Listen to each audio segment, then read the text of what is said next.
buildings. I always like to start out talking about these home improvement registers. They're not licensed contractors, folks. They run around with one-page contracts, and today I'm going to get into contracts. But in the meantime, let's talk about these home improvement registers. They're not licensed contractors. $50 or $75, and they get this little certificate. And hopefully next year in the session, I'm going to get rid of that law because it's a bad law. All the problems we get on the State Contractors Board is from these guys. Okay? Now, once you get past this, the next thing you need to start looking at is how many years in business have they been? I mean, that's critical. I mean, somebody's been in business 2 years versus somebody's been in business 22 years. There's a big difference in experience levels. Obviously, this company that's been in business for 22 years can stand behind their warranty. They're going to be around when these others may not make it, A. But B, when you build 22,000 buildings and you've been in business 20, you're doing something right. The test of time has not proven whether or not these people who are coming into it are doing it. Now, the other thing you can do to tell if someone is, in my opinion, is go to their facility. If you don't have a facility, you don't have equipment to do the job, I question, are you really a contractor? Or are you just a broker? Where you pick up the phone, you call somebody who says he can build a building, and they got plenty of them out there, good ones and bad ones, and you pick up the phone, you buy a kit. I sell kits too, but you can buy a kit and just pick up a builder that out there, and this person is nothing but a broker who's never built nothing, doesn't know nothing, and there's several of them that I can go into that have never built a building. Several of them have worked for me. They weren't hired as builders, okay, because they couldn't build nothing. Now all of a sudden you got a couple of them out there who they want to be contractors, yet they've never built nothing, absolutely nothing. You need to be careful of those people. Now yesterday we had a lady who made a comment about contracts, and that's Miss Michelle Meir. You know, and there's a reason your contract is 26 pages long, because you want to be sure that you can sue any customer who gets out of line. So I've decided today that I would go over the contract with you, to show you what a contract is and why we have a contract, instead of these little one-page get in trouble contracts that don't hold nobody's feet to the water. Does not describe in detail what they're required to do. It's just a simple he said, she said piece of paper. And that's what Ms. Meir needs to understand. After being in the business 22 years, I, just like I improved all my buildings, have always tried to put a contract together that protects all parties. And a good attorney is going to tell you that I'm right. Instead of listening to somebody like Ms. Meir, let's go ask an attorney. Be assured, the attorney is going to say, Mr. Mallett's right. We should put down everything we agree to in writing. No verbal stuff should be allowed, because if you get into court, it's a he said, she said game. So with that, I'm going to show you my contract. First, let me tell you, if you want to check a contract out, be sure you go to the LSLBC website. Okay? You can do it on your phone. It's going to tell you everything you need to know. So this is a contract. I'll tell you on the back of the contract, we put a color chart of our metals. Okay, that's part of the package. The type of windows, the colors of the windows, the color chart on the roll-up doors. Okay, the referral program, our insurance, our license certificate. That all is handed to you when you buy a contract. And I'm a licensed general and a licensed residential contractor. If you notice, my name is on the bottom of every certificate, because I'm chairman of the board of the State Licensing Board. So that's part of the package. So we got past that informational packet that goes with the contract. Then we get to the contract. Here it is. Okay. First page. It's important. Basically, if you have any issues before or after building is built, please follow these guidelines. Call or text Lee Mallett. This is his personal cell phone. He does respond. Or send an email to customer service. This email is monitored data will be answered. Okay. Not following the above may cause you to fall through the tracks. We do not want this to happen. We want to take care of your customers' needs promptly. We're going to give you a copy of our referral program. Okay? It is a lot of pages, but there's other things besides just the contractual side. This is where you can earn $200. We build a building for you, and you show your building, and somebody comes, you fill this baby out, I'm going to send you a check for $200. Customer information. I got to have all the information so that we can, as licensed contractor, we know all this information, which is your name, project address, parish, county, cell phone number. This is contact information. Okay? Next page is the terms and conditions, builder's risk. If you want to buy builder's risk insurance, we can do that for you. There's a fee for that. But if you don't have homeowners insurance and you want to buy extra insurance, you fill this out and we get a policy for you. Okay? After you sign the contract, if you want to change anything, you must do it in writing with an addendum. Okay? Doesn't that make sense? And so far, I don't know why Ms. Meir thinks this is about suing someone, because it's not. It's informational. I'm trying to show you how the process works. Some might think that maybe she made that comment because I think she's trying to help Ranger Buildings. But I don't know that. But we'll just have to wait and see. Then we get terms and conditions of the contract. It's lengthy, but it covers every issue. I mean, you're going to go through the heavy trucks and trailers. It's a construction site. There could be some, you're going to have some damage because it's a construction site. You bring in bobcats. There's going to be problems there. We go through that. We go through we need to mark all the utilities. Let's see here. Best Buy. Okay, if you want the construction to be removed, there's a charge. That's not forgetting our price. But if you want it, you can buy that. Okay. Okay. Okay. If you want it, we backfill with dirt. If you want to put concrete, you put the concrete in sackcrete, and we'll sackcrete those posts. That's in there. Okay, it's the responsibility to provide the building a level building site. In other words, we're going through all the issues. And there's 2 pages of this, which you have to sign and initial. Okay? Dirt. You got to provide dirt or provide a level site. Customer will provide dirt to pad.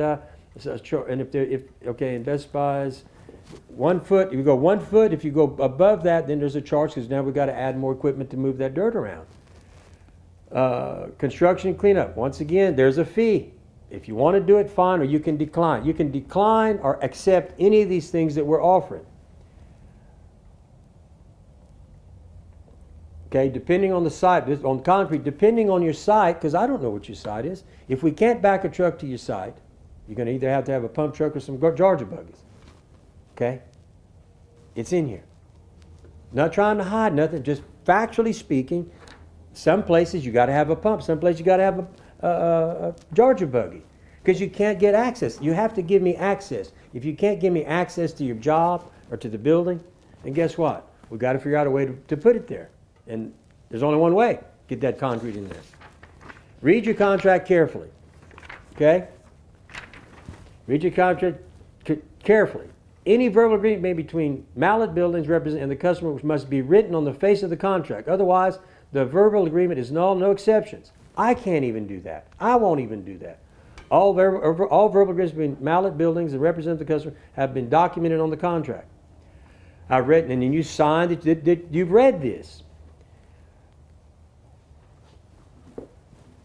Okay, we have a customer consent where you authorize us to use the pictures. We're proud to build a building. We'll take those pictures for marketing purposes, and you sign that too. We get permission from you to do everything we do. Okay, you're going to get notice of design, which basically means you've signed. When we design a building, the designers are going to send them to you. Okay, it takes 15 days that we have for you to, and once you sign that, then we get all the engineered plans to you, whatever you need, and guess what? You get the permit, and the moment I get the permit, that's when I'm going to order the building. We also operate in Texas. In Texas, you have to have a wind load certificate in some places, and we're authorized. We have engineers on staff. We can take care of that for you too. Okay, tentative building schedule. After signing the contract, design late cut starts in 15 days to get the building designed and approved. That's a good thing. Then no mistakes are made. I don't know why Ms. Meir thinks this is so far what's bad here. I can't figure out anything except informational that tells you what we're going to do and how we're going to do it, what's required of you, and how we're going to proceed. So 15 days to get the design done. Should your customer make design changes, and you can make changes. But then that adds days to that deal, okay? Upon receiving the permit, design approval, which is latter, your building will be placed on the next available position for production, provided that your building pad and site is ready for production delivery. This is a residential project design. Permit could take a minimum of 90 days after design approval with the permit office. Some permit offices move fast, some move slow. But this is the tentative building schedule, and we go over it, and we sign it, and we agree to it. Okay? If you're from Texas, which we have the Texas Windstorm Certificate. There's an added fee to get that. This is something that Louisiana should do. Texas got smart years ago. What they did after the storms, which I believe we should do here, which would bring our premiums down, is they now in certain areas close to the coast or where they believe the wind load is 100, way up there, over 130 miles an hour, they require that you have a wind load certificate by an engineer, which we do those too, which means you're required to do certain things in the building and the engineer has to approve it in order for you to get that insurance certificate, which lowers your premiums. That's a good thing, but that's for the Texas customers. Okay, next sheet, page 8. Work performed on site, employees, contractors are not allowed to make any deals to perform any work that is not on the contract. That's what that's about. Building type. If you're buying a building, we want to know what type. Are you buying an accessory building, residential building? What are we doing here? That's what this is about. And we agree, it's an accessory building, if it's an accessory building. So far, folks, I think Ms. Mears is got her information wrong about why we have a contract. It's informational. It's to tell you what we're going to do. Timelines. All that is so far important.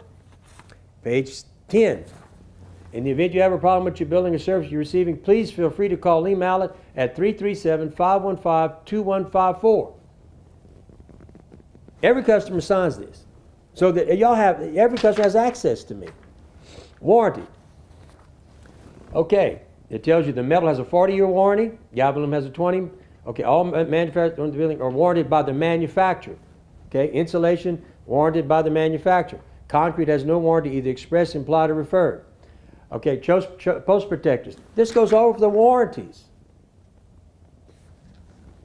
Okay, here's a warranty disclaimer that basically says that we warrant the workmanship, but all the stuff that we buy, the metal, the wood, the doors, the windows, there's a warranty from them, not from us. Now, if I was manufacturing all that, yes, I would have warranties. But this disclaimer says I'm not warranting none of those products.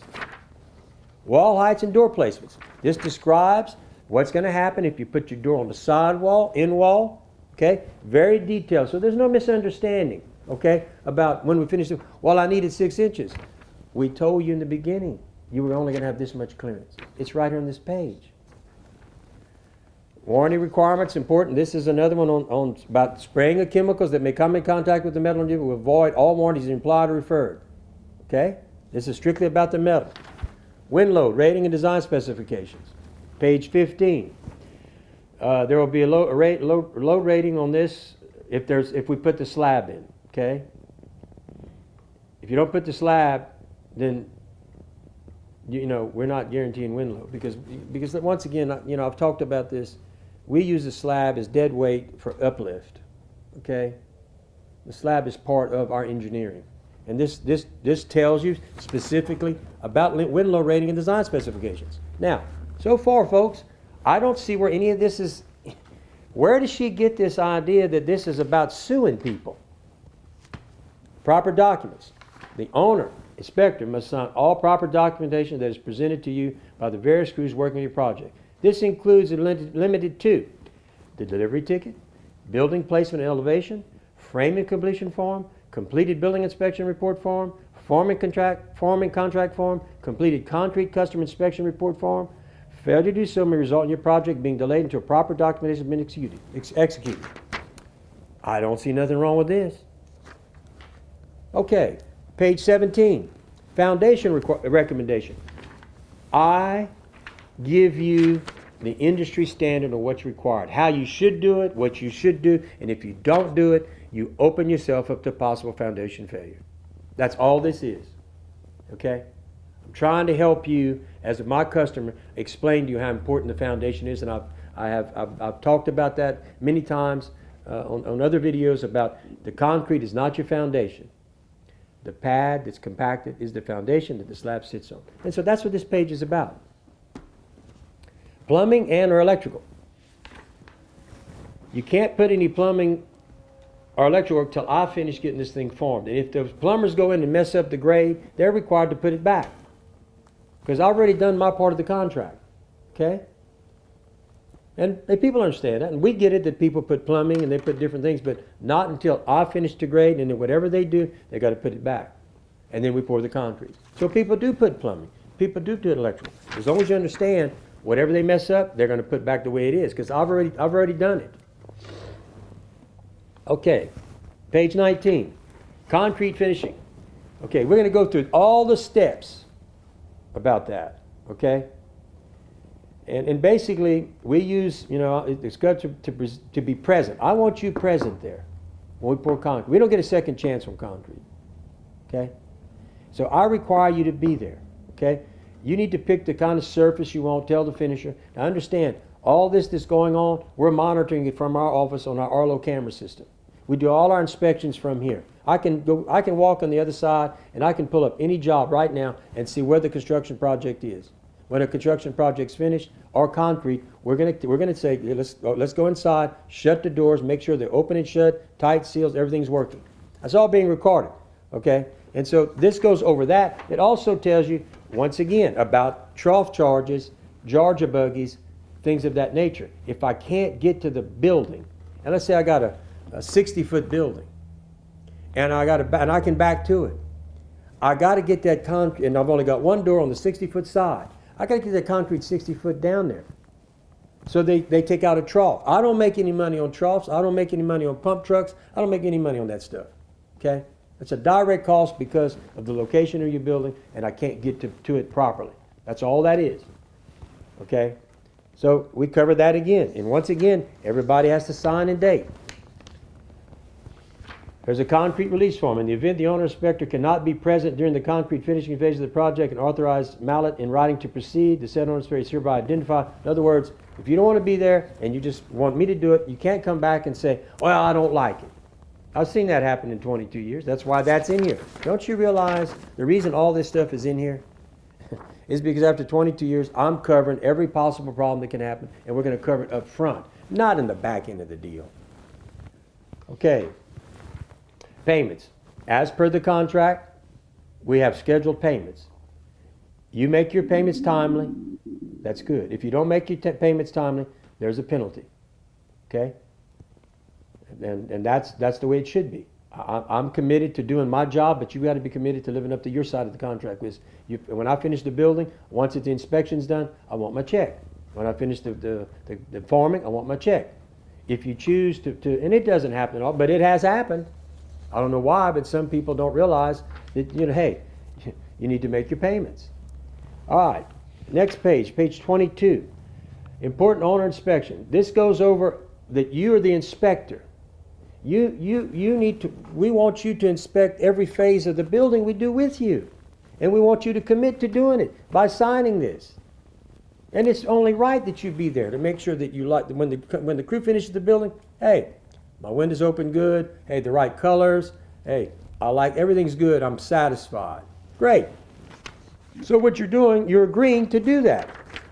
I've included on page 20 the owner inspection checklist. This is the things that I want you to look for.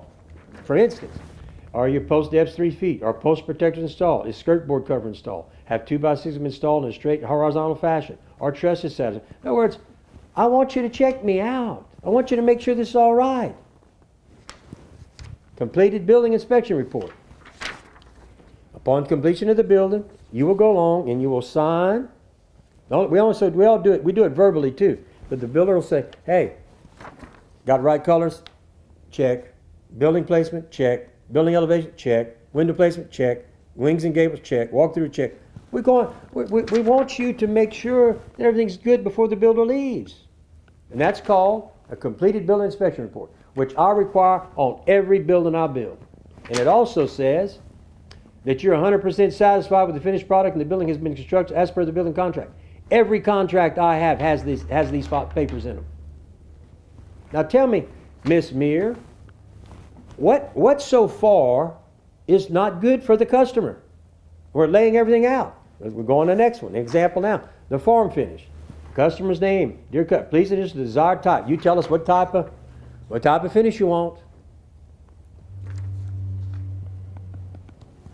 Then there's a concrete pour notification checklist for all customers where basically, is your concrete finish correct and what you asked for? Was there any damage done while pouring the concrete?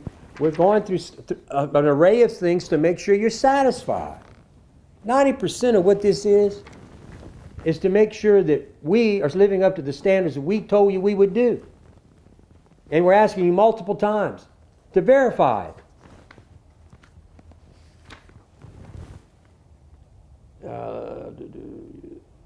Okay, and there's another example. It's another form where basically your signature not that you have checked your building relative to whether you admit and accept concrete pour.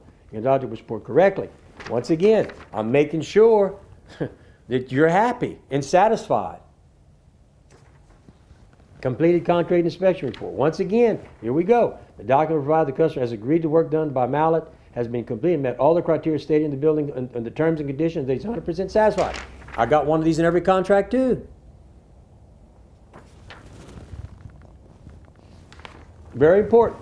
Page 29. We will not order your building until we receive the design approval signed and your permit. What's wrong with that? I'm at a loss as to why someone would make that kind of comment. But that's why I'm doing this. Straighten it up. Let's get it all on the table. Important. Building and concrete inspection confirmation. Another document that you're just confirming everything as per. Door handling chart. This goes, okay, you circle which way you want your door to go. Split building condition. What this means is we're telling you is if you have no roll-up doors, we're going to have to leave part of the building open to pour the concrete in the building. And we're telling you so that you're not surprised. Mark all door window locations and dimensions, including any gable extensions links. That's all that is. Another example of this is the customer information sheet. Most of this stuff is documents to notify you what we're going to do and how we're doing. Here's form from contract to sign. We go through prior to delivery, step by step. Prior to delivery, this is what's going to occur. It's spelled out. From contract, this is after delivery. Here it is. Now, the only two pages that are missing is the actual contract checklist and the actual first page of the contract.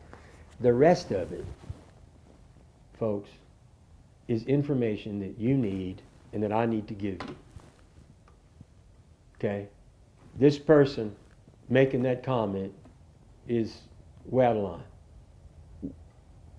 I just went through the majority of this. There's only 2 pages, which would be the actual contract that you would sign and the actual checklist about the building. Then this is attached to everything. That's a little better than this 1-page stuff, isn't it? Take this to an attorney, my contract, and my competitor's contract, and say, what do you think? He said, you better do business with that guy with all those pages. He's telling you everything. He's trying to help you. He's trying to explain to you how this process works. This guy, you have no idea what he's up to or what he's going to do. Here, it's a well understood deal. Here, it's wide open.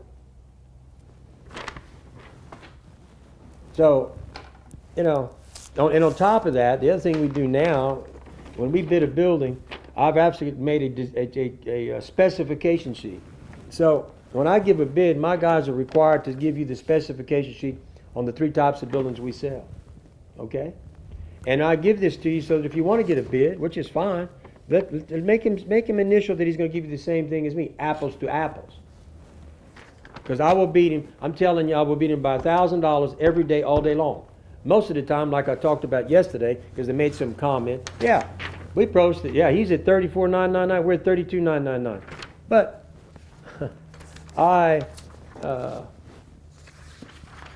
and this is a 30 by 50 by 14. This was my advertised price we even got before I even matched him when he ran the ad. I'm at $39.99 on the 30 by 50 by 12. On the 30 by 50 by 12. And this is 2 feet high. That's why it's a little bit more. So I beat their prices all day long. How can they compete with us? Well, one way is they don't have any equipment. They don't have any overhead.